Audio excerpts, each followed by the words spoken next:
Et salut à tous, c'est Redcov, on est là pour faire la tier list des animés automne 2024. Donc c'est un classement que je vais faire des animés que j'ai vus de cette saison d'anime, auquel je vais parler de chacun, ce que j'ai aimé, ce que j'ai pas aimé, un petit récap vite fait du synopsis pour voilà, que vous sachiez de quoi ça parle. Après vous aurez les visuels comme vous connaissez par rapport à l'anime. Donc on va classer tout ça, bien évidemment. Et une fois qu'à la fin que tout soit classé, je classerai le meilleur anime de la saison par rapport à moi. Je répète, c'est mon avis à moi sur les animés que j'ai vus. On ne sera pas tous d'accord sur certains trucs. Voilà. Mais après, c'est comme ça, c'est la vie. Donc voilà, donc on est reparti pour un épisode dessus. Donc on va aller juger ça tout de suite. Donc là on attaque avec Bleach, la partie 3 de la guerre sanglante. Donc on va dire dans l'histoire c'est du combat Ichibe contre Iwash jusqu'à on va dire la trahison du Ryu envers les troupes d'Iwash où il va aller affronter Jugram, je crois, c'est ça, Jugram, Jagram. Donc excellent. Bleach, cette partie 3, excellent, que ce soit au niveau des combats, que ce soit au niveau des rajouts, parce qu'il y a eu pas mal de rajouts pour compléter l'histoire par rapport au manga. Par exemple, passer de Basby avec Edojugram. Il y en a encore plein d'autres, bien évidemment. Ça fait que cette partie 3, j'ai vraiment bien kiffé. J'ai vraiment beaucoup aimé. Les combats sont toujours au top. Toujours, bien sûr, une belle chorégraphie, etc. Les OST, bon, on n'en parle pas, ça a toujours été une pépite chez Bleach, bien évidemment. Donc voilà, cette partie 3, je l'ai beaucoup aimé. J'ai grave kiffé. Et franchement, bon, j'ai pas besoin de m'attarder plus longtemps parce que Bleach, la guerre sanglante, bon, on en a parlé beaucoup dans la tier list. On est toujours sur le même délire. Donc pour ma part, je vous conseille de regarder absolument Bleach parce que c'est un chef-d'œuvre, tout simplement. Donc là on attaque du mouvement de la Terre ou Chi Chikyu no Undo Nitsuite ou Orb, the Movement of Orb. Donc en gros ça se passe en Europe, 15e siècle, début de la Renaissance, en Pologne. Et le truc c'est qu'en fait on a l'héliocentrisme qui commence à émerger dans les pensées, ce qui ne plaît pas à l'église, parce que pour l'église c'est la Terre au milieu et tout le reste qui tourne autour, bien évidemment. Donc on va suivre différents protagonistes. En premier, ça va être un gamin qui est un prodige à l'école, etc. Qui va faire une rencontre avec l'un de ses, on va dire, astrologues scientifiques qui considère l'héliocentrisme comme la vérité. Ça fait qu'il va se taper l'Inquisition qui est violente, qui n'hésite pas à torturer si besoin, face aux hérétiques. Et je trouvais ça incroyable. Genre, c'est très dramatique. Bien évidemment, c'est on va dire un anime sur l'histoire de l'héliocentrisme, sur les découvertes de la Renaissance qui ne plaisent pas forcément à l'église. Et j'ai beaucoup aimé, franchement, c'est assez sombre. Faut le dire, c'est assez sombre. On est très souvent dans la nuit, bon, normal pour observer les étoiles, mais aussi on est très souvent dans le crépuscule pour montrer cette connotation de. Il fait pas beau jour, etc. C'est assez sombre. Je pense que cet aspect est assez sombre par rapport à ça aussi. Et ça fait que c'est très intéressant parce que c'est sur l'héliocentrisme, avec différentes factions qui vont essayer de soutenir, s'opposer. Après, on va dire, vu qu'on suit différents protagonistes, ça s'étend. Je crois que là, en ce moment où ça continue, on est à plus de 50 ans par rapport au début de l'histoire. Plus de 50 ans, donc on a des mouvements qui se forment contre l'église, on a pareil dans l'église on va dire une fraction qui se fait entre ceux qui veulent continuer à utiliser l'inquisition pour torturer et d'autres qui ne supportent plus en fait de voir des gens se faire torturer sous coup d'hérésie ou de sorcellerie ou on va dire de pacte avec le diable, alors que c'est complètement faux, bien sûr. Je veux dire, c'est faux dans le sens, il n'y a pas de sorcellerie, il n'y a pas de magie, il n'y a pas de démons sur Terre, ce genre de trucs.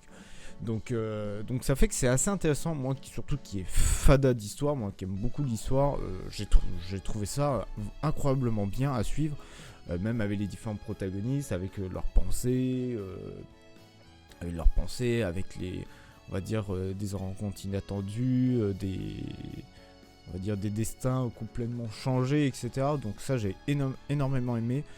Et pour ma part, là ça continue, j'adore suivre les épisodes, donc je vous conseille bien évidemment de regarder absolument.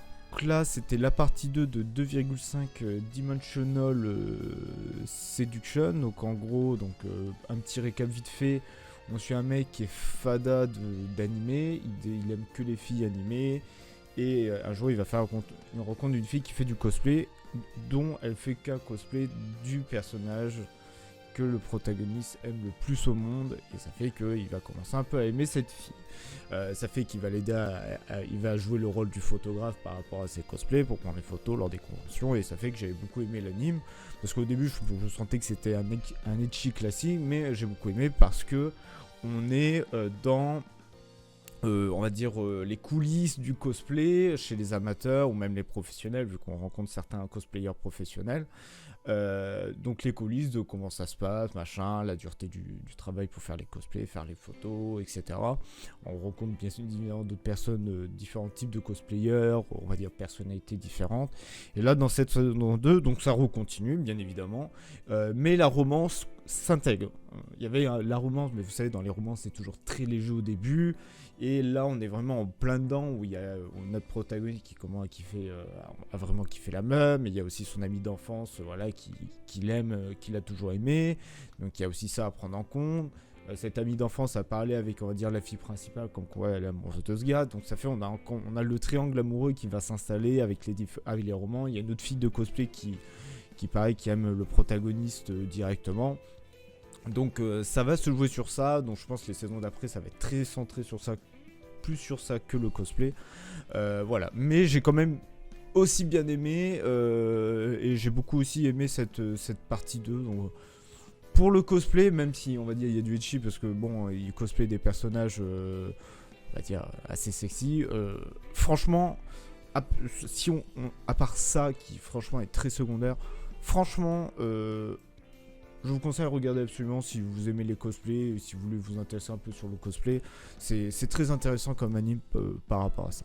Donc là, c'est Kekon Surute. Donc en gros, on suit deux employés de bureau, Takuya et Rika, dans une agence de voyage. Mais le truc, c'est que leur employeur, il cherche à recruter du personnel pour un bureau en Alaska. Oui, en Alaska. Et en gros, ils veulent mettre que les personnages célibataires. Alors, le truc, c'est que Takuya et Rika sont célibataires, mais ils veulent pas aller là-bas. Donc, ils décident de se marier. Donc, le but, c'est de cacher en mode leur faux mariage. Parce qu'ils se sont mariés, ils sont considérés comme mariés. Mais il faut qu'ils montrent que c'est un faux mariage. Je veux dire, ils doivent cacher que c'est un faux mariage. Donc, ça fait ils vont commencer un peu à se connaître pour essayer, voilà, de montrer qu'ils se connaissent 2-3 trucs l'un sur l'autre. Parce qu'ils se connaissent pas du tout. Ils ont jamais eu l'obligation d'interagir ensemble et tout.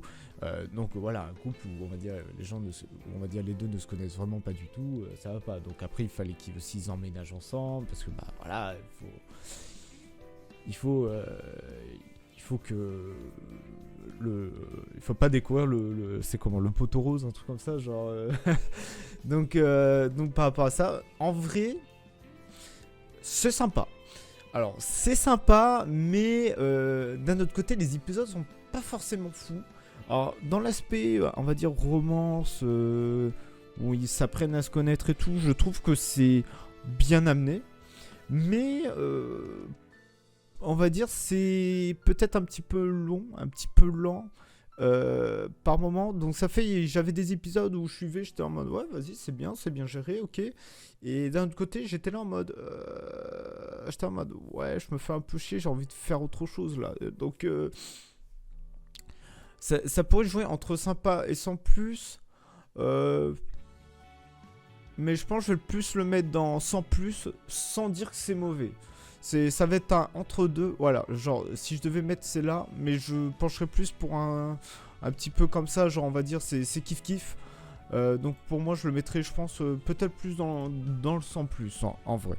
Donc là, c'est Criminel Fiançailles au Reiwa Taniga Hill. Donc en gros, on suit des Yakuza, donc on suit Yoshino, qui est une petite fille d'un des plus grands clans de Yakuza d'Osaka. Et on va suivre aussi Kirishima, donc pareil, le petit-fils d'un puissant clan rival qui vient de lui par contre de Tokyo. Et en gros son grand-père décide de fiancer sa fille avec ce mec-là, bien évidemment, vu que c'est un clan rival, il faut ressouder les liens, sinon ça risque de mal partir. Et le truc, c'est que en fait ce mec, de base, on va dire, ne kiffe pas la meuf. La meuf déjà le kiffe pas parce que c'est un mariage arrangé et on est sur une époque moderne. Et les mariages arrangés aujourd'hui, c'est de la merde. Hein. Et de toute façon, je pense que même à l'époque, ça devait être de la merde aussi. Donc par rapport à ça, et ça fait qu'elle va pas l'aimer. Lui, au début, l'aime pas, mais après, il faut prendre rendez-vous. Mais comme elle a dû... elle se laisse pas faire, lui, il est en kiff total, on va dire un peu de se faire marcher dessus. Le problème, c'est que, donc, on va dire, on suit tout ça. Comme c'est des Yakuza, bien évidemment... Il y a des rivaux, il y a les nouveaux gangs qui s'installent, parce que notamment au Japon, les Yakuza maintenant valent plus rien, on va dire, valent plus rien, et que maintenant en fait il y a plein de nouveaux gangs, plus des bandes de crimes organisés, etc., qui commencent à prendre un peu la mainmise, et ça fait, les Yakuza, il faut qu'ils gardent leur territoire, etc. Ça fait que, alors ça peut être sympa, mais j'ai eu du mal à aimer. Pourquoi ? Parce que le Kirishima, il est toxique. Mais d'une toxicité sans pareil envers... merde, j'ai oublié le nom. Envers Yoshino. C'est d'une toxicité sans nom. En gros, il est amoureux à fond d'elle. Mais bon, ça l'empêche pas de se taper des meufs. T'as Yoshino, elle ne le supporte pas. Elle préfère même un mec de son clan auquel elle connaît très bien et que entre les deux, tu sens il y a un meilleur feeling. Mais bon, le mangaka va forcer bien évidemment avec Kirishima. Et Kirishima, il est vraiment... il est toujours sur son dos, etc. Genre, moi j'étais en mode, mais comment tu peux encore rester, genre, lâche-le, j'étais là, lâche-le. Et ça fait que à chaque fois ça me gave. Ce mec, Kirishima, j'en pouvais plus. Je ne supportais pas le voir. En vrai, pour moi ça reste sympa, mais Kirishima, franchement, ça peut vous mettre un stop ultra net. Moi j'ai eu du mal. Mais j'ai continué parce que je voulais voir comment ça allait en finir et je voulais voir un peu comment ça avance l'histoire. Et en vrai, ça reste sympa à suivre parce que Yoshino, c'est vraiment la good girl, si on peut dire ça. Mais Kirishima, franchement, c'est l'un des plus gros red flags. Genre, même moi, en tant qu'homme qui le dit, hein, mais je pense pour une meuf, c'est un giga méga red flag. Tellement c'est ultra toxique.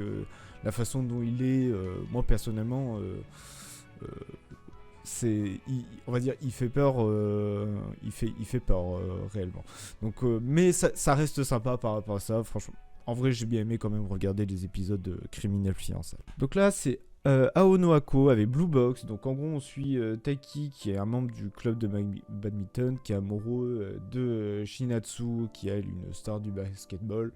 Et le truc, c'est que cette fille va venir habiter chez lui parce que ses parents, je crois, ils partent en vacances, un truc comme ça. Donc, ça fait qu'il va essayer de la connaître un peu plus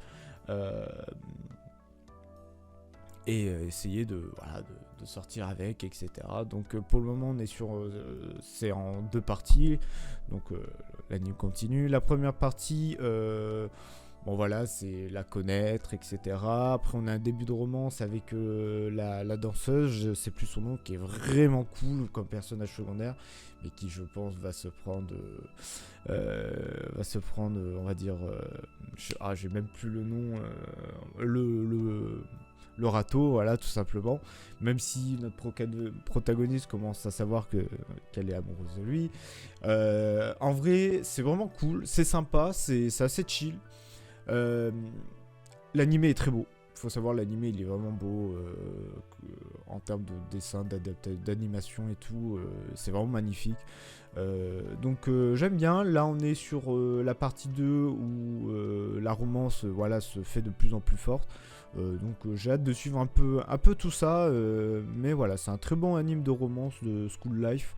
Donc pour le coup, moi je le mettrai dans sympa, bien évidemment. Donc là on est sur la 3ème saison d'Are Fureta, donc une 3ème saison qui est pas fou.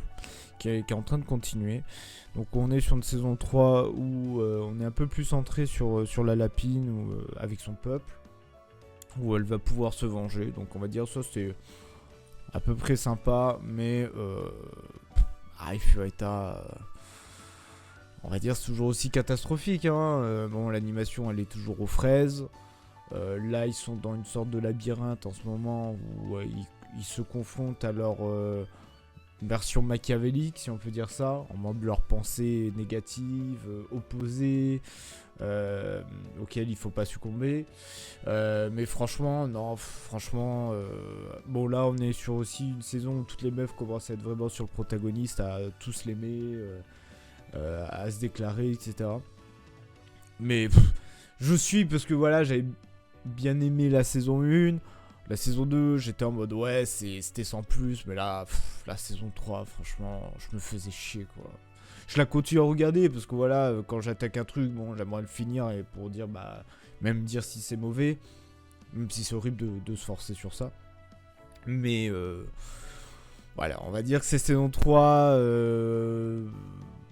bon, j'ai pas aimé. Voilà, on va pas s'attarder plus là-dessus, j'ai pas aimé. Donc là, on attaque Amagami-san Chino Enmusubi. Donc en gros on suit notre protagoniste Ryo qui a perdu sa mère et ça fait que son but c'est de rejoindre le département de médecine de l'université auquel il vit. Je crois que c'est Tokyo, un truc comme ça. Et ça fait que comme il a plus rien, il va vivre dans un sanctuaire où il va habiter avec les 3 filles du prêtre. Donc on a Yae, Asahi et Yuna. Chacun qui ont leur caractère. Il y en a une, elle est, on va dire un peu tête en l'air, très gentille. Il y en a une qui est très dynamique et l'autre, elle fait vraiment un peu la tsundere, si on peut dire ça. Ça fait que s'il veut rester, le prêtre lui dit il faudra que tu épouses l'une de ses filles et qui reprenne le sanctuaire. Donc ça fait que ça le saoule un peu parce que c'est pas son but. Mais après il va commencer à apprécier ses filles, notamment ses filles qui vont se déclarer, bien évidemment, je veux dire qui vont tomber chacune amoureuse de lui. Et ça fait que en vrai de vrai, c'est sympa. Comme anime de roman, c'est très c'est sympa, il y a une bonne comédie, bon, il y a une petite dose de ecchi vu que c'est de la romance, donc mais franchement c'est très très léger, ou vous savez le truc ecchi classique du jour il y a une meuf dans la salle de bain, c'est pas plus, on va dire c'est le ecchi un petit peu drôle quoi, c'est pas le truc salacieux comme je sais pas School DxD, ce genre de truc, c'est vraiment, on n'est vraiment pas dans ce délire là de ecchi. Donc en vrai j'aime beaucoup, je pense que ça a été même l'un de mes animes romances préférés de cette saison, qui d'ailleurs pour ma part moi je le mettrais dans l'un des meilleurs, mais peut-être pas forcément le meilleur auquel je pense, mais voilà, en tout cas j'ai beaucoup aimé, là ça continue, donc pour le moment je vais le mettre dans sympa pour ma part. Donc là on attaque avec la saison de Tower of God, la saison 2, donc le retour de Bam qui a rejoint un groupe terroriste, qui essaye de remonter la tour, de se venger de la connasse de Rachel. Donc sa fille va rencontrer d'autres personnages avec qui il va se servir, qui il va collaborer pour remonter les étages de la tour. Il y a aussi les autres, tous ceux de la saison 1 qui considèrent qu'il est mort, même certains, bon, ils y croient pas trop, en mode non, il peut pas mourir, c'est impossible. Ça fait qu'on suit on va dire, il y a une première partie où on va dire il rencontre ses nouveaux personnages, il monte la tour, et après il y a, on va dire vers la fin, il commence à revoir les personnes qu'il connaissait, et bon voilà, les gens savent que c'est Bam, il est de retour, etc. La première partie, je me suis emmerdé. Franchement, pour moi, c'était mauvais, c'était horrible. Il y a que quand il retrouve tous ses amis, on va dire une partie de ses amis de la saison 1, où là, je me dis là c'est bien. Là, on retourne dans le sujet. c'est cool à suivre. Donc, pardon, l'animation, elle est mauvaise. Je vais pas vous mentir, elle est mauvaise. Je sais pas ce qui s'est passé entre la saison 1 et la saison 2. Je pense que les mecs, ils ont eu un peu la flemme. Mais bon. Mais voilà, on va dire, pour moi, je vais le mettre dans 100 plus. Parce que même si l'histoire redevient un peu plus intéressant quand il retrouve ses amis, la première partie de la saison 2, c'est horriblement long. Et c'est horriblement dur à tenir. Ça, je vous le dis, j'ai eu beaucoup du mal à tenir. Mais voilà, ça a été plus à la deuxième moitié où ça a été réellement cool. Où j'ai un peu plus repris de l'intérêt, si on peut dire ça. Mais pour ma part, je le mettrai dans 100 plus pour Tower. Donc là, on attelle la saison 5 de Danmachi. Donc ça se passe après la saison 4. Et c'est très centré sur Cyr, hein, on va dire, c'est la nouvelle fille à sauver, si on peut dire ça. Donc ça fait, voilà, on apprend, donc là ça va être beaucoup de spoil, parce que bon, je vais pas reparler de l'animation et tout, vous savez, Danmachi c'est excellent par rapport à ça, donc il n'y a pas à se faire, notamment en plus, il y a eu Wistoria juste avant, donc on va pas s'embêter avec ça.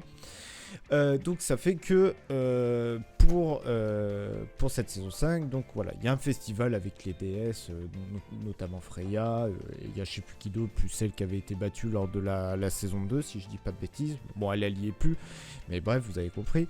Donc ça fait que il va faire un rendez-vous avec elle. Notamment aussi, c'est surtout pour prendre les devants face à Ryu, parce qu'elle sait que Ryu est amoureuse de Belle, etc. Donc le truc c'est qu'ils font ça, le truc c'est qu'on apprend que Cyr a un lien avec la famille de Freya. Bon moi j'avais des doutes par rapport à Cyr, mais je vais vous expliquer après.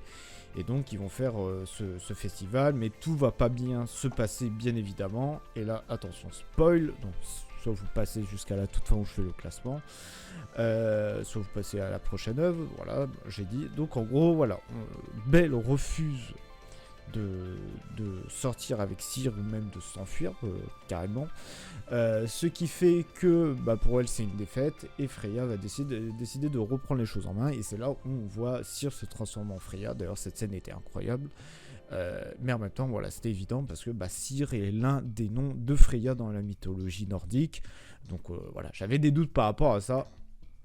Et ça fait que je n'ai pas réellement été surpris par rapport à ça, tout simplement. Et donc ça fait que voilà, on a Freya qui va utiliser un sort puissant pour subjuguer tout le monde. Certains vont échapper. On a bien évidemment Ryu, le bras droit d'Hermès, là, la meuf avec les lunettes, et Estia qui va utiliser un sort assez puissant après. Pour, on va dire, reconvaincre tout le monde. D'ailleurs, ouais, je crois que c'était par rapport à ça. Ou non, je crois que c'était le sort pour résister au truc Freya. Je sais plus, j'ai un doute, j'ai un trou sur ça. Mais cette scène était incroyable, ce qui montrait que Estia n'est pas une déesse auquel il faut plaisanter. Et après, on va dire, la première partie s'était terminée avec où ils arrivent à libérer Belle, si on peut dire ça. Et que Estia, voilà, propose à Freya un wargame. Donc en gros c'est les deux familles qui vont s'affronter. D'autres familles peuvent rejoindre l'un ou l'autre, mais bon, là à ce moment-là tout le monde déteste la famille de Freya et Freya elle-même. Donc par rapport à ça, et là on est en plein wargame qui est excellent. J'en reparlerai lors de la tier list anime hiver 2025. Là je ne vais pas en parler parce que c'était vraiment sur la partie automne. Mais le wargame, là, il y a déjà 2 épisodes sortis, mais comme ils sont super séparés, les épisodes, c'est une horreur. Le wargame est excellent. Le wargame est oufissime, mais on en reparlera. Mais voilà, pour ma part, Danmachi à regarder absolument, bien évidemment. Donc là, on attaque Kimi wa Mei de Sama. Donc en gros, c'est une Mei qui va rejoindre une famille. Donc le gars... qui s'appelle Hitoyoshi, donc, et ça fait que Hitoyoshi va accepter que cette maid travaille pour lui. Le truc c'est que bon, cette maid à la base est une assassin très, on va dire, renommée, genre assez forte, et donc voilà, ça fait qu'elle sait pas faire les tâches ménagères et tout, donc elle va essayer d'apprendre un peu. Lui, on va dire, on a le mec qui lui va vraiment l'aider à l'apprendre. Et le mec va être un peu la clé pour que pour que Yuki, on va dire, récupère, si vous voulez,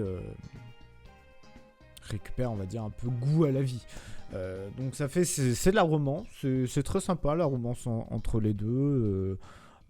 C'est vraiment bien fait. Après, on va avoir d'autres membres de la famille qui vont se rajouter. Genre, il y a sa sœur qui va venir. Après, il y aura d'autres personnes.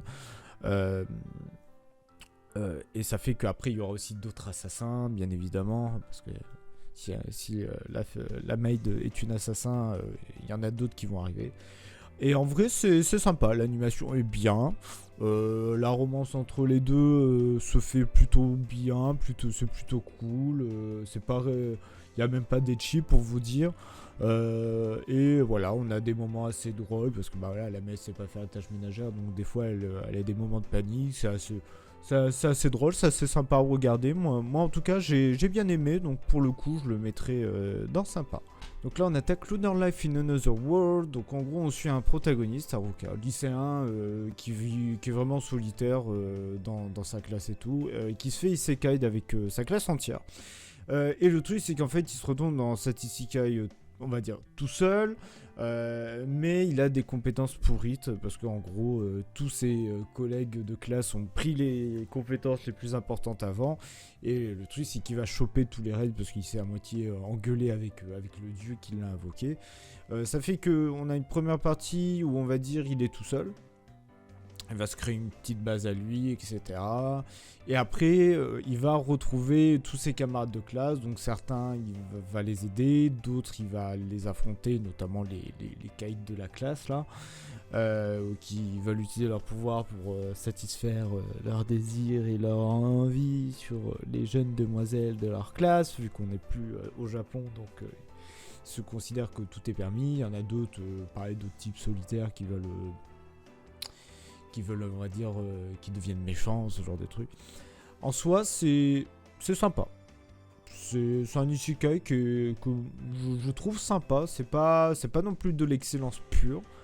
Parce qu'il n'y a pas de réelle évolution de scénario, si on peut dire ça. À part juste, voilà, comme je dis, les caïds qu'on va dire, qui ont des pouvoirs, on va dire, vénères. Mais bon, comme ils ne connaissent pas trop les pouvoirs, ils n'ont pas une grande maîtrise, donc ils vont se faire battre. Puis il y a un autre qui veut se venger qui veut se venger de tout le monde. Bon, bref, le genre de cliché, si on peut dire ça. Mais voilà, j'ai beaucoup aimé ce côté assez chill. Après, au niveau de l'animation, bon, c'est pas folichon. On parlera pas des monstres 3D aussi, parce que ça, c'est toujours une aberration. Mais pour cet isekai, personnellement, je le mettrais dans sympa, celui-là. Donc là, on attaque Mao Retry saison 2. Donc Mao-sama Retry, la saison 2, quoi. En vrai, la saison 2 est nulle. Franchement, on va pas se mentir. Il y a peut-être, j'ai juste peut-être aimé les quelques épisodes avec la fille d'un chef de guerre démon, où son père genre est ultra horrible envers sa fille, etc. Où pour sa fille, il a juste des projets. Après, je crois il y a aussi une japonaise qui s'était fait TP, donc c'était un petit peu intéressant. Mais franchement, j'ai pas aimé la saison 2. Franchement, je l'ai pas aimé. Je m'emmerdais dans cette saison 2, à part peut-être un épisode ou deux.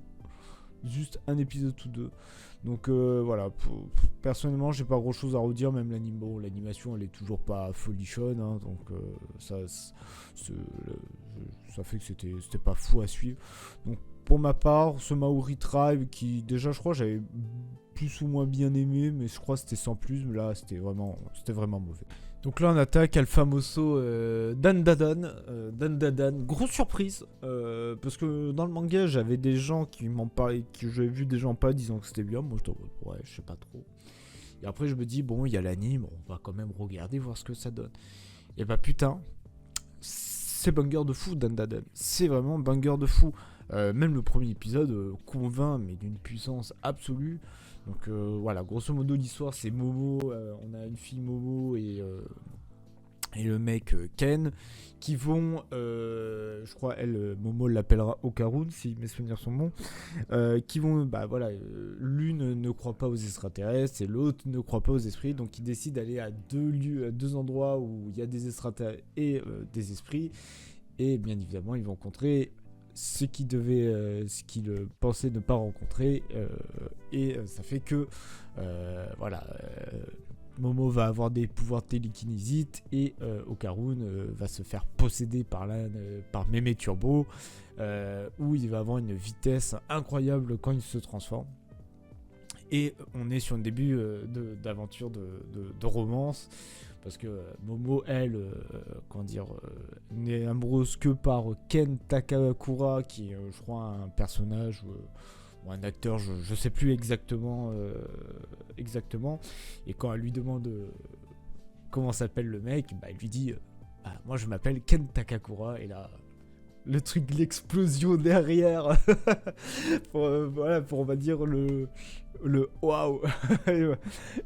Et ça fait qu'elle voulait pas y croire et tout, et elle a fait si c'est comme ça je vais t'appeler Okarun parce que je pourrais pas. Ça fait que c'était assez drôle ce premier épisode, après avoir tué le sorte d'esprit, je crois que c'était un sorte de crabe, un truc comme ça. Et moi j'ai trouvé ça incroyable. L'animation elle est oufissime, l'humour est vraiment bien, on rigole énormément dans Dan Dan Dan. Il y a aussi des épisodes qui font mal au cœur. Je parle par exemple quand il rencontre la fille là la fille populaire qui va se retrouver nez à nez avec une sorte de danseuse esprit, et qu'on apprend le passé de cet esprit malveillant qui a perdu sa fille parce qu'elle n'avait pas payé ses dettes. Je pense face à des yakuza, et ça fait qu'elle meurt et que sa fille a disparu, et qui, je crois dans le manga, elle disait qu'en fait elle était morte. Ça fait qu'il faisait supposer qu'elle était morte, et on va pas se mentir, j'avais versé des larmes tellement c'était horrible. Mais voilà quoi. Après c'est vraiment très très drôle avec Mémé Turbo qui nous fait qui arrive, qui dit tu vois, donne-moi ta banane et je te laisserai lécher mes nibards. Sur ça j'étais pas pris, où il y a tout le monde qui veut la banane de Okarun. J'étais en mode mais what the fuck. Et même le synopsis c'est genre il faut que Ken récupère ses couilles, genre ça part, et vraiment ça part vraiment loin dans ce délire. Donc moi j'avais beaucoup aimé, moi ça m'a beaucoup fait marrer cet anime, et même l'animation. Franchement, le studio Science Saru, franchement, ils se sont déchaînés de fou furieux. Donc pour moi, Dan Dan Dan à regarder absolument. Seul point négatif, c'est que comme à la base c'était prévu de faire 24 épisodes, mais ils ont dû en faire que 12, ça fait que ça a coupé en plein milieu d'un épisode, et j'ai trouvé ça horrible par contre. Mais regardez Dan Dan Dan, ça vaut réellement le coup. Donc là on attaque Mahou 2099. Donc en gros c'est le roi démon à l'époque médiévale face aux humains, et il va se faire battre par le héros humain. Mais voilà, il va se survivre, et il va s'endormir jusqu'à 2099, où il va se faire réveiller par l'une de ses on va dire bras droits, si on peut dire ça. Mais ça fait qu'il reconnaît plus le monde tel qu'il était, parce qu'en 2099 c'est le futur, c'est les villes à la cyberpunk. Ça fait qu'il va essayer de redominer le monde, mais pour ça il faut qu'il récupère un peu ses pouvoirs, parce qu'il va retrouver l'un de ses bras droits qui a créé sa société, qui a créé son entreprise. Mais ce mec a dit non, je ne veux plus te rejoindre, c'est moi qui deviendra le roi démon, c'est moi qui gouvernera, etc. Donc ça fait notre roi démon s'était fait éclater. Ça fait que Valtot s'était fait éclater, et il va essayer de récupérer du pouvoir. Donc il fait du stream. Voilà, il fait du stream. Ça fait qu'il y a toujours la fille, il vit chez la fille. Après il va retrouver le héros. Il va aussi faire connaissance d'une hackeuse qui est hyper sympa et tout. Et ça fait, j'ai beaucoup aimé. Franchement, j'ai grave kiffé. L'animation est très cool. Le Valtol, le personnage, il est incroyable. Il reste gentil, mais il reste quand même genre style roi démon, en mode je suis un roi, je suis un seigneur. J'ai pas peur, tu vois, genre je suis pas le mec ultra bienveillant. Et ça reste un bon mec, tu vois, mais il n'hésite pas à aller affronter ses ennemis. Il va pas leur forcément tendre la main. Voilà, par exemple, le mec de l'entreprise, bah voilà, il l'a tué, il l'a déglingué, quoi, tu vois, parce que c'était un de ses ennemis, tu vois. Donc, ça fait, j'ai beaucoup aimé, j'ai vraiment beaucoup aimé. Après, ils vont rencontrer une fille là, avec deux yeux couleurs différents, où les interactions avec elle, ça va être très très drôle. Donc Mao 2099, j'ai beaucoup aimé et oui, l'animation, j'en ai parlé. Et je vous le conseille à regarder absolument parce que c'est vraiment une bonne pépite, ce Mao 2090. Donc là on attaque Party Karatsuyu. Donc en gros on suit un mec qui se fait éjecter de son groupe d'aventuriers parce qu'il est healer mais il est considéré comme pas assez puissant. Parce qu'en tant qu'healer, il connaît que le sort heal. Donc, bah, pour le reste, sa fille ne connaît pas. Donc il se fait gerter. Mais le truc, c'est qu'en fait, il est très puissant, mais sauf en termes de heal. Ça fait qu'il va rencontrer une fille qui va l'accompagner. Cette fille, bah, en fait, elle va voir que bah, en fait, ce mec est ultra puissant. Mais nous, on va le découvrir qu'en fait, le mec, il est juste ultra cheaté, c'est juste qu'il se connaît que le sort basique de soin qui est heal. Donc ça fait que ça reste un truc aventurier classique où ils restent toujours dans la même vie, ils vont juste partir faire des donjons, machin, etc. Essayer d'éliminer un gros monstre qui menace un peu la région. C'est vraiment le cliché. Il y a aussi son ancien groupe qui veut le récupérer. Parce que comme le chef de l'ancien groupe c'est un gros connard, bah, si quelqu'un est forcément moins bon, on n'arrive pas à faire une chose, bah pour lui c'est de la merde. Et comme il voit que son ancien healer bah en fait il est très puissant, il veut dire bah je veux le récupérer. Mais le mec il va dire bah non, tu m'as éjecté, je veux plus te revoir, machin, etc. Le truc classique. Ça fait que c'est en vrai j'ai regardé, pour ma part j'ai considéré ça comme sans plus. Pareil, l'animation pas folie, elle est moyenne, on va dire, elle est pas mauvaise, elle est regardable, on va dire. C'est regardable, c'est pas dérangeant. Mais par rapport à l'histoire, etc., on est toujours sur ce cliché, truc aventurier qui reste dans la vie, qui faut rien. Juste, 2-3 donjons, attention, une menace qui arrive, on est la menace, et rebelote. Donc pour moi, ça sera du 100. Donc là, c'est Mecha UD, donc un projet d'animation, donc on va dire shonen. Donc en gros, on suit Hikaru, un lycéen classique, qui va un jour retrouver une sorte de bras robotique vivant, auquel il va plus ou moins fusionner avec, on va dire fusionner. Ce bras va s'accrocher à lui, bon, il s'accroche à son pull, mais voilà, vous avez compris.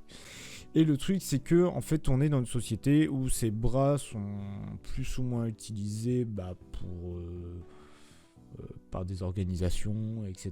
Donc il y en a une qui veut libérer ses bras, on va dire, ces robots en mode qui vivent ce qu'ils ont envie de vivre, parce que les autres les utilisent tout simplement comme armes, etc.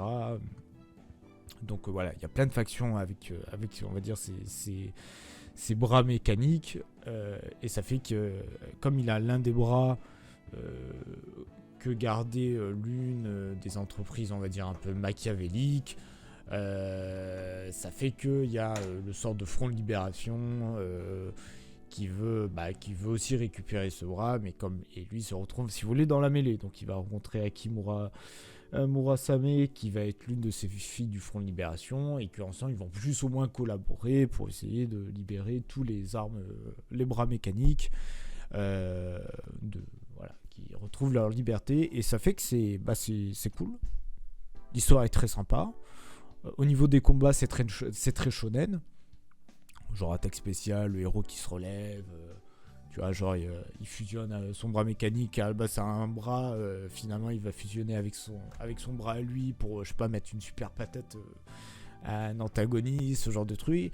Et c'est cool. Après, on a des trahisons, des retournements de situation. L'animation, elle est au top. Franchement, les combats, c'est une pépite à regarder. Mais voilà, c'est juste un projet d'animation. Donc ça fait qu'on n'aura jamais de suite. Parce que dans les crédits, quand on voyait les crédits de fin, on voyait différentes images de ce que ça devait être.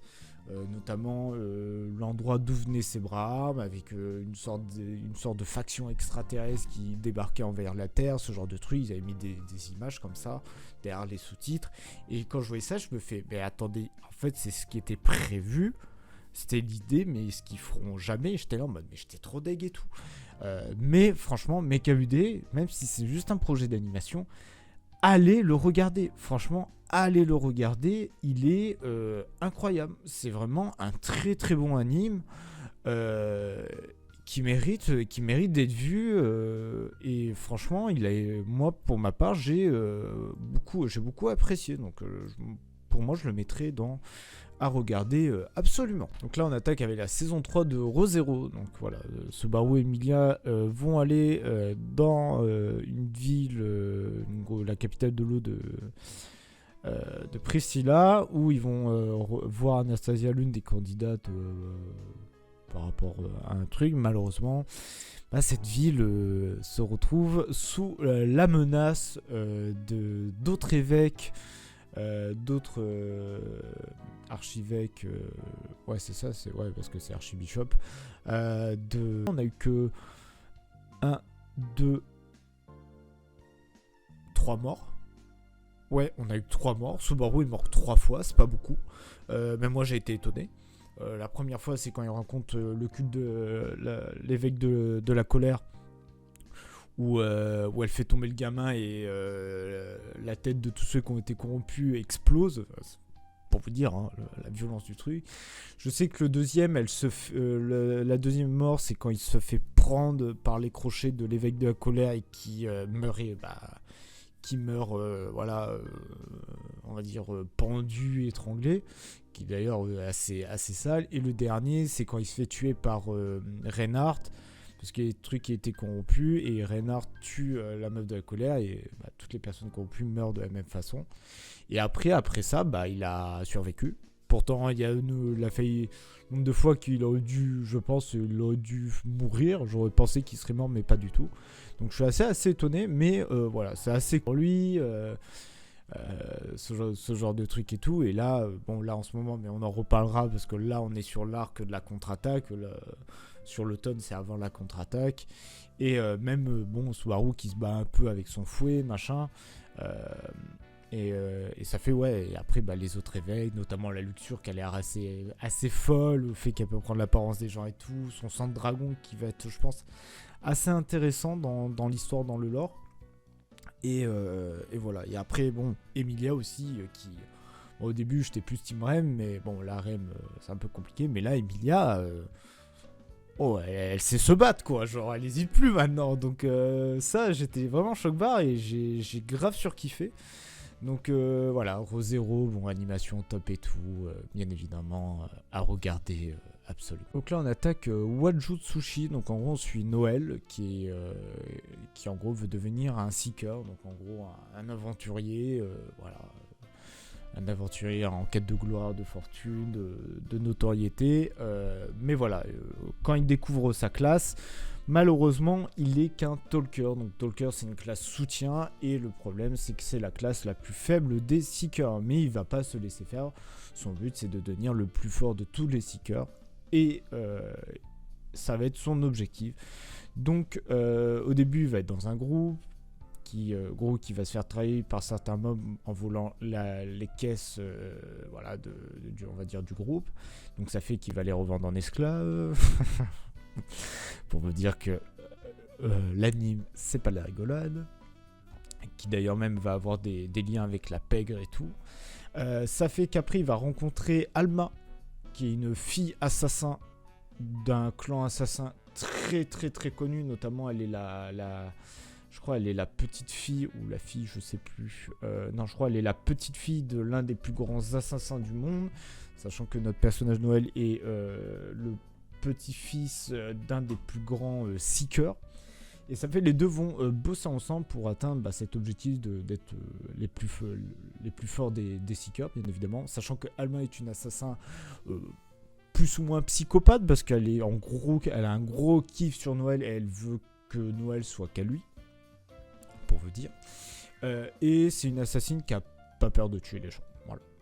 parce que pas peur de tuer ces gens par rapport à son clan d'assassins qui eux veulent plus s'orienter sur l'assassinat politique, du genre en mode bah voilà, on travaille pour un royaume et on va assassiner ou faire de la guerre d'information, genre devenir des espions.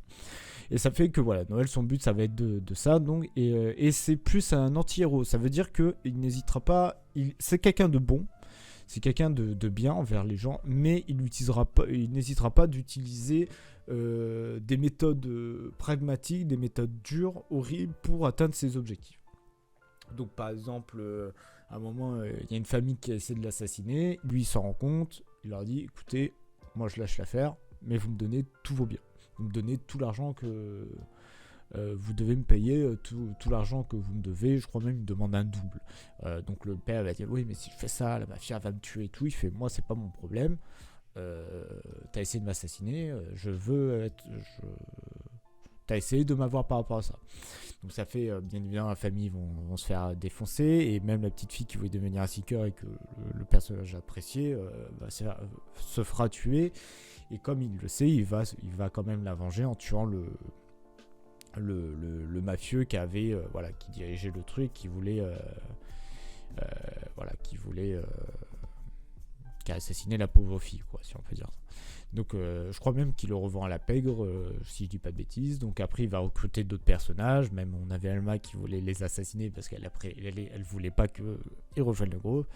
Et il y a même un des chevaliers qui était dans un groupe auquel ils font une sorte de quête conflit. En gros ils doivent tuer un monstre, les deux groupes, et ça fait que lui, notre protagoniste va gagner et va faire en sorte de détruire le groupe adverse, qui va créer des frictions, et ça fait que des conflits internes, et ça fait que le groupe en face va se détruire parce qu'en plus ils perdent la quête, donc ils sont obligés que le groupe soit destitué et que chacun retrouve de leur côté. Et ça fait que lui il va dire au chevalier je te recrute, viens avec moi, tu vas pouvoir pousser tes compétences au plus loin et ne plus être freiné par tes collègues qui étaient beaucoup moins forts par rapport à toi, et ce genre de truc. Voilà, il est pas méchant, mais la façon dont s'y prendre, c'est pas non plus, on va dire, il n'hésite pas, d'utiliser tous les moyens possibles pour arriver à ses fins.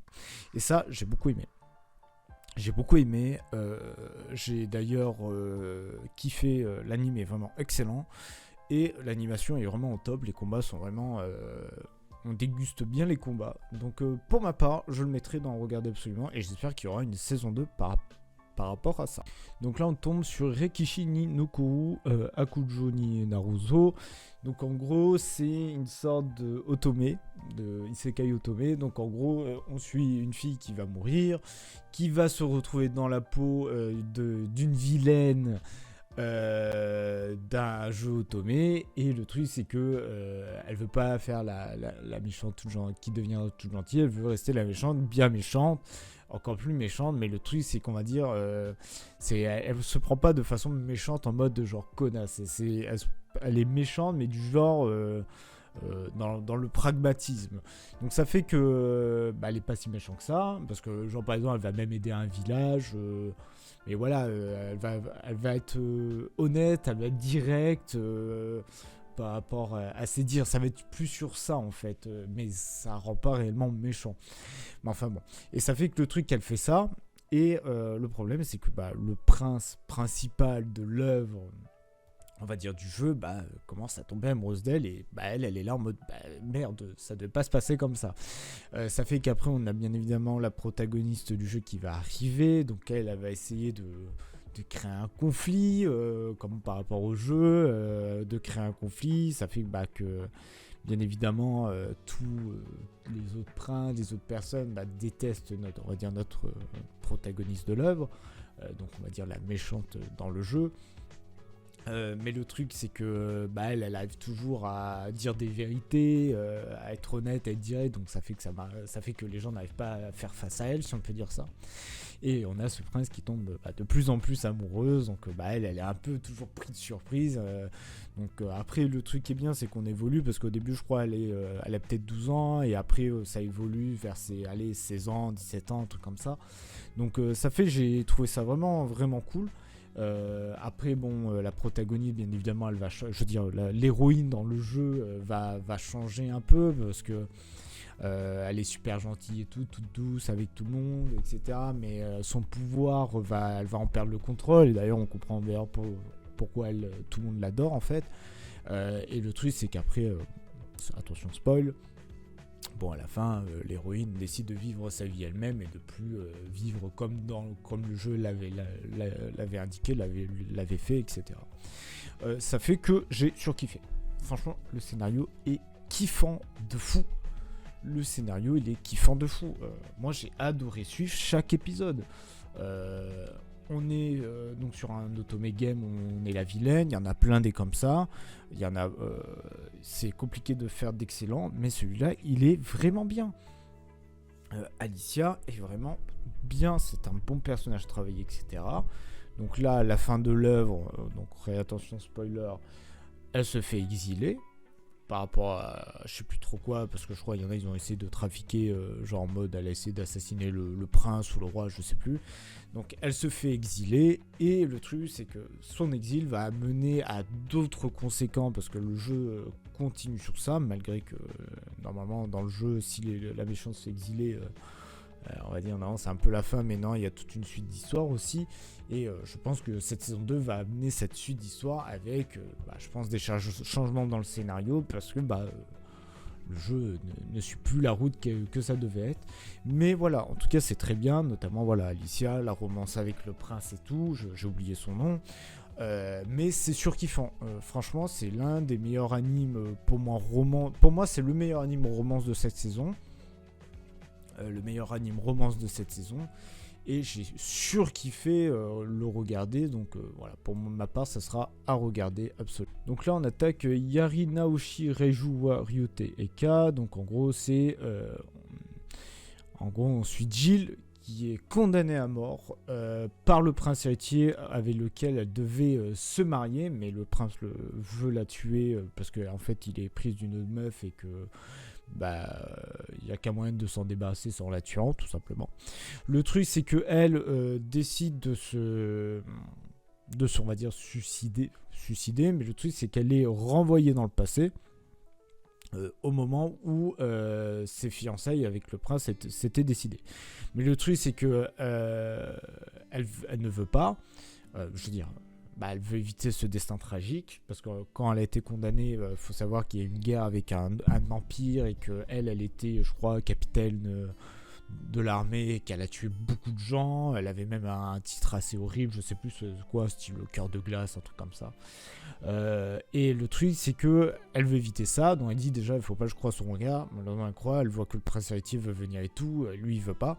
Je veux dire, elle veut pas. Ah oui, je crois que c'est que le prince héritier est amoureuse de sa sœur, un truc comme ça, donc voilà, ça a été un peu la romance interdite et tout.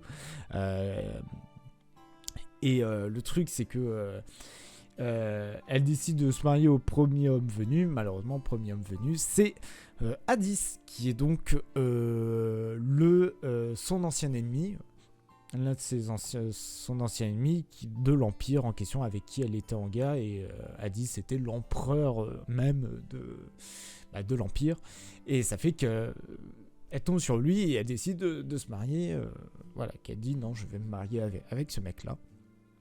Et moi j'étais assez intéressant parce que je me dis ok, donc Hades, surtout Hades c'est vraiment le mec typique genre on va dire beau gosse, mais du genre tu sens que genre tu vois l'Empire, tu vois genre c'est le, on va dire au niveau, je sais pas comment le dire au niveau de la personnalité, mais on va dire c'est le, tu sais, c'est le beau gars qui va faire Oya, tu vois, genre qui va dire, tu vois, qui va dire ça, qui va, tu vois, qui est calme, qui est froid, tu vois, qui s'impose quand même, tu vois, on va dire voilà, beau gosse et tout, mais qu'en vrai il a une facette du genre je fais un repas pour ma femme, tu vois.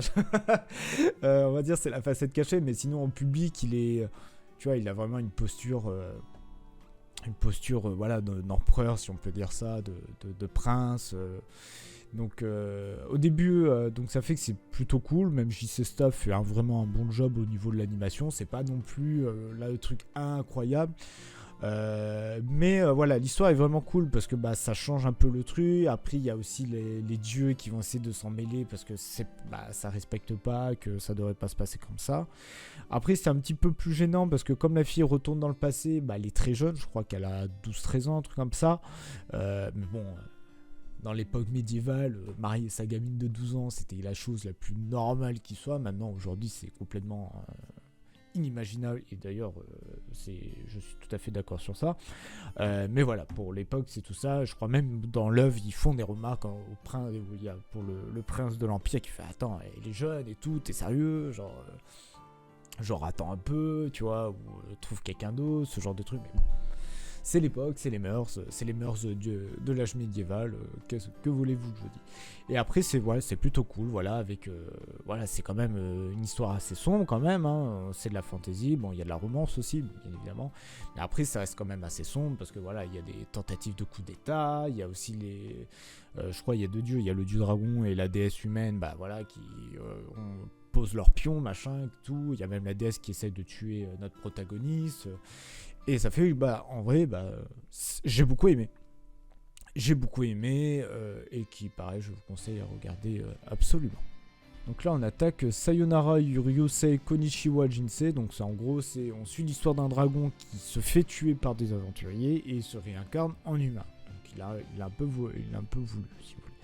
Le truc, c'est qu'il va vivre, donc il vit en tant qu'humain, un humain assez fort, bien évidemment, et il va vivre une vie tranquille au village. Et ça fait que il va rencontrer d'autres personnages, il va rencontrer une Lyama, je crois, donc c'est à moitié humain, genre corps d'humain et à queue de serpent. Donc une fille et tout, je crois, ils vont plus ou moins... La fille va tomber amoureuse de notre protagoniste, donc ils vont vivre un peu le village tranquille, avec bien évidemment de nouveaux personnages qui s'invitent, des menaces, etc. En vrai, ça restait sympa.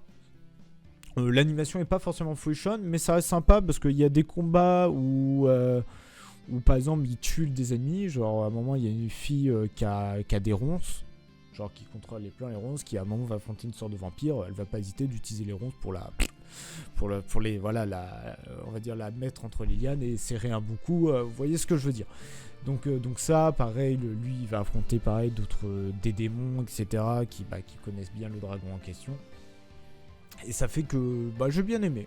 Mais pour ma part, je le mettrais plus dans le côté sympa parce que c'est vrai qu'on a pas mal d'épisodes du genre le petit village tranquille avec de temps en temps une petite menace qui débarque, etc. Il n'y a pas trop réellement d'évolution de scénario, mais ça restait quand même intéressant à suivre quand on va dire il y a les grosses menaces qui débarquent et que il faut y faire face parce que ça devient une trop grosse menace.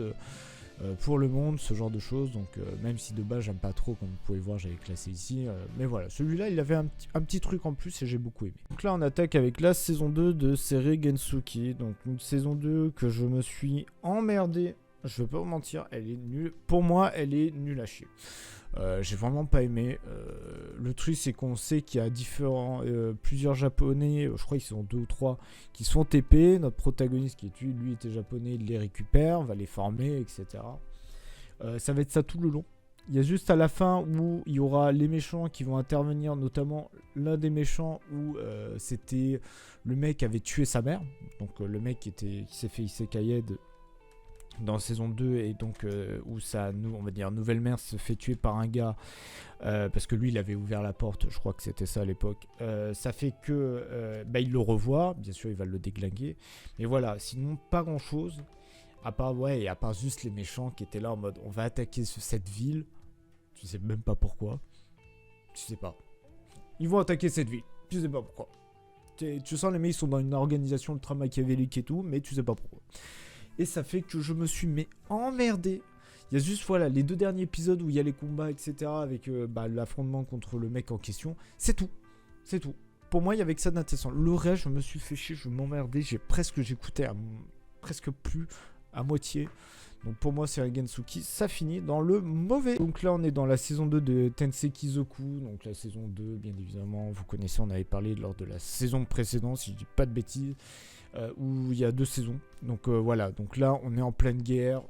Le but c'est de reprendre du territoire face face à la faction adverse par rapport à la région, parce qu'il y a 2 frères qui veulent prendre le pouvoir, donc les forces sont séparées, et on suit notre protagoniste qui fait partie bien évidemment de cette guerre, et son but à lui c'est donc Ars, donc avec Ritz, Charlotte, Roselle, Licia et tout le reste, même la super stratégiste, font la guerre, et voilà, on va affronter différents ennemis. Certains vont en faire prisonnier, d'autres vont décider de changer de camp, parce que c'était un peu ça, un peu à l'époque, c'était souvent rejoins-nous. c'est vraiment en mode rejoins-nous et tout.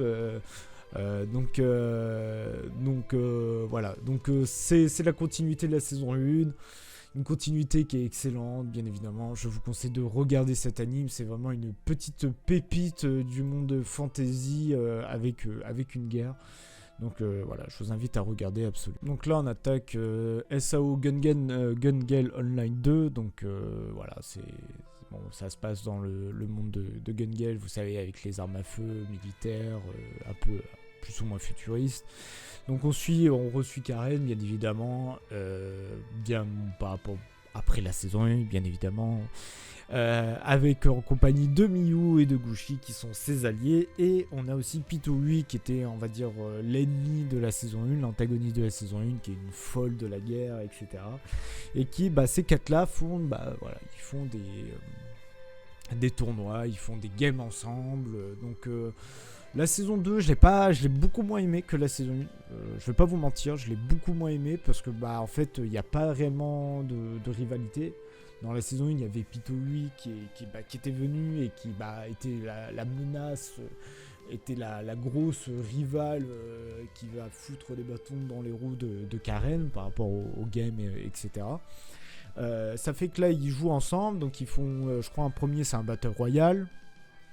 Et le deuxième, c'est pareil, c'est une sorte de Battle Royale, mais je crois qu'après, il y a des PNJ qui s'affrontent, genre il y a un groupe de PNJ qui doivent affronter, que toutes les équipes doivent affronter, et, genre c'est vraiment, la saison 2, c'est juste sur ces 2 trucs. Et ça fait que j'étais en mode, ouais, ils font juste deux parties de Fortnite, et c'est tout, quoi. Je veux dire, ils font 2 parties de Warzone, et c'est tout. On va dire 2 parties de Warzone, dont une c'est vraiment du Warzone classique, et l'autre c'est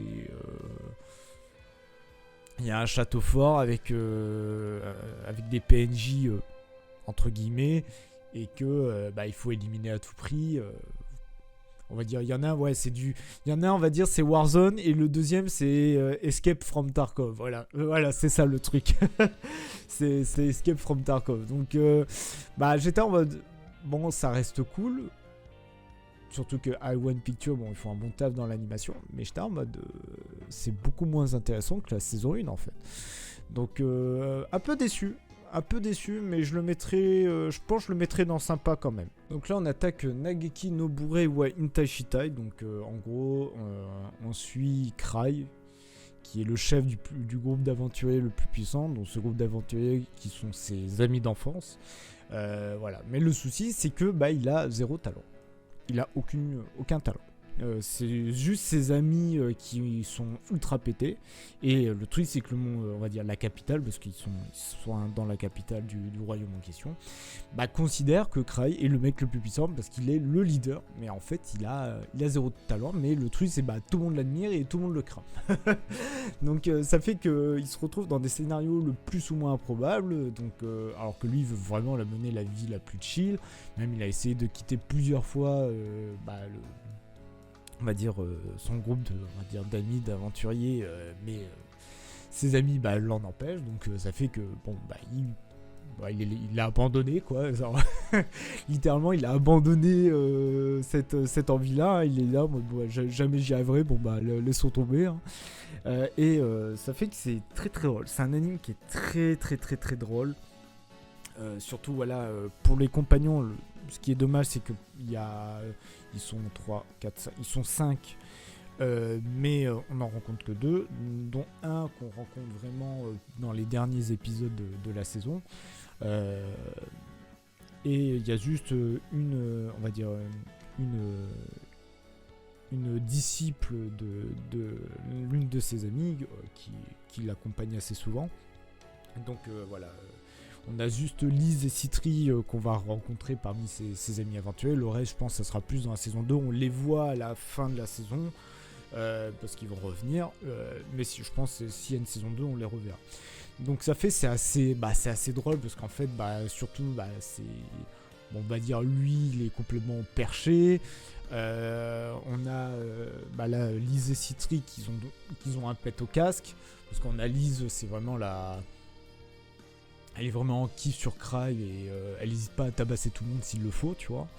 Si quelqu'un ose mal lui parler, et même Tino qui est sa disciple, si par exemple elle est mauvaise, elle va dire attends, on va s'entraîner, mais c'est l'entraînement où Tino elle est par terre en position Yamcha pour vous dire. Donc ça fait que c'est beaucoup drôle, surtout après Lise est stylée parce qu'elle se bat avec les pieds. Genre à un moment je crois il y avait un des monstres qui était ultra dur que Tino n'arrivait pas à battre, Lise elle est arrivée, elle l'a massacré en 2 secondes quoi, genre elle l'a massacré en 2 secondes et tout. Citri elle c'est plus la scientifique, un pet au casque qui n'hésite pas à faire des expériences et que si elle te tend une boisson t'as pas intérêt de la boire parce que tu sais pas ce qui va se passer. Donc voilà, on est sur cet humour là où tout le monde a un peu un pet au casque et t'as lui qui se retrouve un peu au milieu en mode laissez-moi tranquille. Et ça fait que j'ai beaucoup aimé. Franchement, c'est très très très drôle. Franchement, je pense que c'est l'anime où je me suis tapé le plus de barres parmi les animes, on va dire, comédie, même si là, il n'y en a pas eu... Là, je regarde, mais non, il n'y en a pas eu tant que ça, mais non, même pas du tout, je dirais. Mais voilà, c'est un anime qui est plutôt drôle et l'animation, ça va. En vrai, l'animation, elle est vraiment cool. Sachant que c'est le studio 0G qui s'en occupe, donc 0G, dernièrement ils avaient fait Kaito Otome, donc Mysterious Disappearance, qu'on en avait parlé dans l'une des anciennes tier list où c'était avec les esprits machin, avec une fille qui n'arrivait pas à faire son bouquin, qui voulait être écrivaine et que finalement elle n'a pas réussi, rappelez-vous. On a Isekai no Birinuka où le mec se fait Isekai et crée une ferme et il va rencontrer plein de gens, il y a les elfes, il y a la vampire, etc. C'est aussi eux qui avaient fait le truc Rikai Gakoi avec les 2 scientifiques qui sont amoureux l'un de l'autre mais ils veulent l'étudier pour savoir comment marche l'amour. Le plus connu d'entre tous, c'est ceux qui ont fait Grand Blue, l'anime comédie Grand Blue. Donc c'est un studio voilà qui se fait qui est assez vieux, hein, que je vois de 86 voilà, qui avait fait beaucoup d'Idolmaster de ce que je vois, mais voilà, c'est eux qui ont fait ça. C'est eux qui ont fait cet anime. Je vois aussi Tsugumomo que je connais, que je m'en rappelle vite fait. Mais voilà, c'est surtout eux qui ont fait, l'anime Grand Blue. Donc voilà, donc pour une gage de qualité, Nageki en fait partie. Et pour ma part, Nageki, j'ai beaucoup aimé, donc ça sera à regarder absolument, bien évidemment. Donc là, on attaque sur quel est le meilleur de la saison. Donc le meilleur de la saison, on va un peu savoir. Donc voilà, ça sera dans ceux à regarder absolument, parce que c'est eux qui sont le plus haut du classement, bien évidemment. Donc pour ma part, si on fait le petit classement des meilleurs au moins bons, si on fait, on va dire, des moins bons, on va dire sur l'appréciation des à regarder absolument, je pense que je mettrais... En vrai, ils sont tous plus ou moins bons. Je pense que ça serait ça. Non. Ouais, ça. Tac. Attendez, Re0, je sais que ça va se foutre là-bas. Je pense que je vais faire ça. C'est horrible. Je pense que tac, je vais mettre Ars. Ça, je pense Mekel D, Mahou. Non, Mahou, je vais le mettre entre les deux. Et là, tout ça, ça va se jouer là. Je pense que Nageki. Et là, je pense que ça va surtout jouer entre ces 4. Ça. Ouais, en vrai, ça va jouer. On va dire ça va jouer. Pour moi, ceux-là, ils sont équivalents. Ils sont équivalents, mais en vrai de vrai, je pense que lui, ça serait en troisième. Et pour moi, ça jouerait entre ReZero et Dandadan. Ça se jouerait entre ReZero et Dandadan. Mais je pense que pour ma part, ça va être ReZero. Je pense que moi, ça va jouer avec ReZero. Vous allez me dire, mais il est fou. Il est fou. Pourquoi ReZero? Bon, ReZero, on sait que c'est un gage de qualité. Et on arrive sur un arc qui est vraiment bien. Qui est vraiment bien. Et encore, je doute. Je doute. Pour moi, ReZero et Dandadan sont, je pense, équivalents dans mon appréciation. Mais j'attendais plus les épisodes de ReZero que de Dandadan. Parce que ReZero, voilà, c'est déjà la saison 3 pour vous dire. Et encore même, moi je mettrais ça d'ailleurs. Voilà, le classement, ça serait plutôt ça. Le truc, c'est qu'en fait, ReZero, c'est un truc que j'attends. Et on est sur un sacré gros arc avec plusieurs évêques, ce qui est assez vénère. Plus je prends l'arc de la contre-attaque qui continue. Je veux dire, ça continue. Dandadan, je pense, le seul bémol que je lui donne, c'est que malgré qu'il y a un bon humour, par moment, il y a l'humour qui est un petit peu genre forcé, peut-être sur 2-3 trucs. Pourtant, on a un bon jeu d'acteur et tout. Mais ReZero, on est sur une bonne tension, on a beaucoup de plot twists, on a beaucoup de tension, et moi j'aime énormément les animes où il y a de la tension qui te prend au trip. Donc pour moi, je considère que ReZero, la saison 3, et je pense même que la saison hiver 2025 atteindra ce même stade. Mais voilà, le retour de ReZero est vraiment très très très bon, même si je pense que ça va se jouer aussi avec Danmachi, avec Danmachi, encore je mettrais ça même avec Danmachi, où là c'est assez vénère. Mais pour moi, c'est ReZero qui m'a, je sais que c'est vraiment l'animé où je prenais le plus plaisir et que j'attendais énormément à chaque sortie d'épisode. Donc voilà, pour moi ça sera ReZero. Donc voilà le classement. J'ai essayé d'aller assez rapide parce que j'ai pris beaucoup de retard. Après là on peut voir que j'avais 26 animes que j'ai vus, un petit peu moins par rapport à d'habitude où j'en vois plus 28, 29 voire 30. Et là la saison hiver j'en vois beaucoup moins, je crois que j'en regarde une 20, 22, 23, un truc comme ça. Parce qu'il y en a beaucoup moins qui m'intéressaient. Mais voilà, dans ce classement d'automne 2024, ou fin 2024, ça a été... c'est ça mon classement avec ReZero saison 3 qui, pour moi, qui est le meilleur par rapport à mon avis.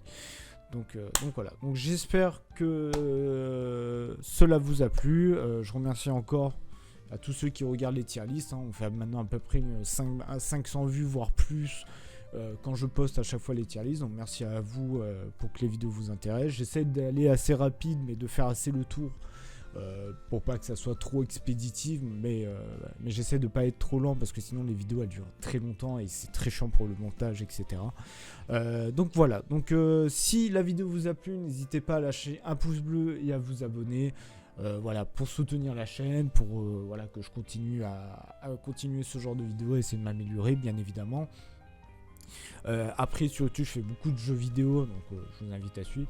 Mais voilà, n'hésitez pas aussi à suivre les réseaux sociaux que j'ai dans la description, que ce soit Twitch, que ce soit Twitter, auquel je parle beaucoup d'animes aussi. On en parle beaucoup en live, dans le chat, et sur Twitter j'en parle énormément des animes. Donc voilà pour ça. Donc merci à tous ceux qui ont regardé la vidéo jusqu'au bout, et on se dit à la prochaine. Allez, sur ce, ciao ciao, des bisous.